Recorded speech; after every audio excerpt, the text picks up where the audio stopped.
Back on the Anglers Extra pregame show from Eldridge Park. Game 3 coming up in just a matter of moments. Anglers against the Firebirds in a do-or-die Game 3, final game of this series. Time for Catch of the Day.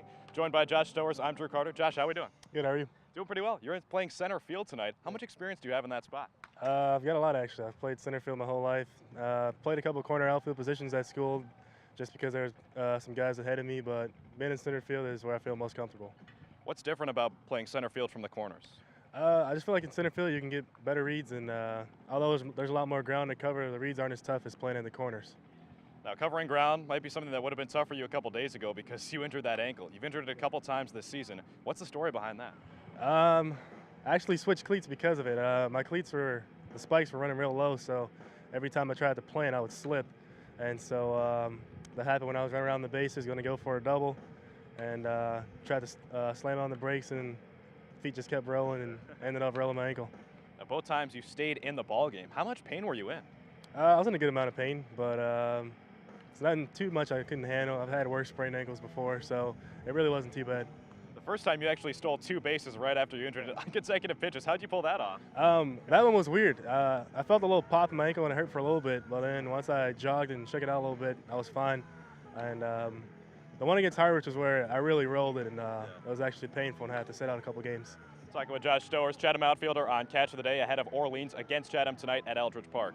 We're talking about the base pass. You actually were caught stealing a couple days ago. First time in the calendar year you were caught stealing. 22 for 22 at Louisville, double digits here with the Anglers. What makes you so effective on the base paths? It's pretty much what we work on at school. Every day in practice we have a segment dedicated to base stealing, and something I really took pride in, because just because you're fast doesn't mean you can always steal bases. There's a technique to it, and I feel like I've done a pretty good job of using the technique that I've been taught to use.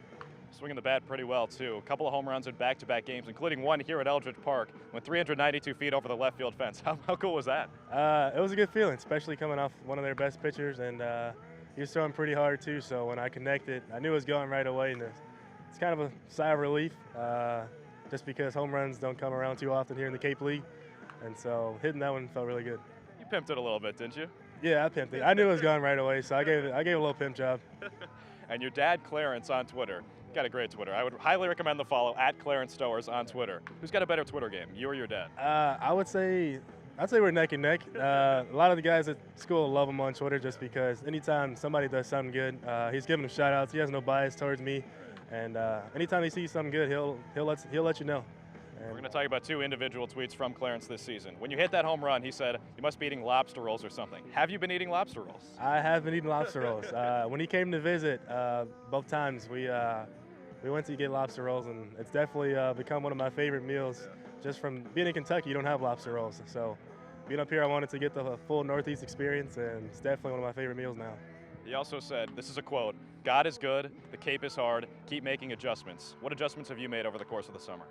Just figured out what works and what doesn't work. In college, you can get away with little bad habits just because there's midweek games, and sometimes you're not facing their top competition in conference, and so you get away with some bad habits. But being up here, you're facing everybody's weekend starters and their top bullpen arms, so the ball's moving a lot faster, breaking balls are a lot sharper, so you just got to know what adjustments to make and what's going to work in the future. And so far I figured out towards the end of the year what's going to work for me, and I'm just going to roll with that going back to the school season.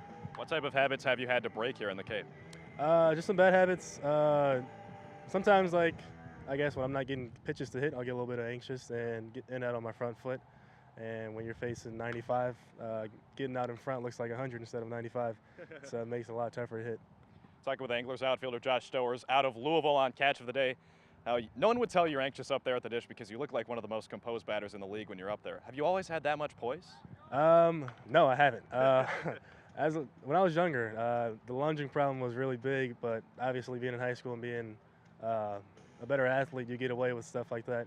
But over the years and just becoming a more mature hitter, I've learned to tone it down and not try to force things, and just knowing that I'm strong and I don't have to try and drive the ball, but if I put a good swing on it and stay simple, then everything will take care of itself.